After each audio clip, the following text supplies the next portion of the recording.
অপহরণ ঘটনার চাঞ্চল্যকর মোড়। গাজীপুরের টঙ্গীর টিএনটি কলোনি জামে মসজিদের খতিব মুফতি মহিবুল্লাহ মিয়াজি স্বীকার করেছেন যে তিনি নিজেই নিজের অপহরণের নাটক সাজিয়েছেন। গত সোমবার রাতে আতাউর রহমান বিক্রমপুরীর ফেসবুক লাইভে যুক্ত হয়ে তিনি এই স্বীকারোক্তি দেন।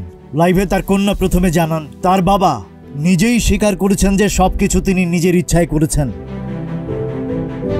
পরে রাত 2টার দিকে লাইভে এসে মুফতি মহিবুল্লাহ নিজেই ফোন করে জানান, আমি নিজেই সব করেছি, নিজের পরিকল্পনায় পঞ্চগড়ে গিয়েছি, গুম হওয়ার অভিনয় করেছি, ঘটনাটি ভাইরাল করেছি।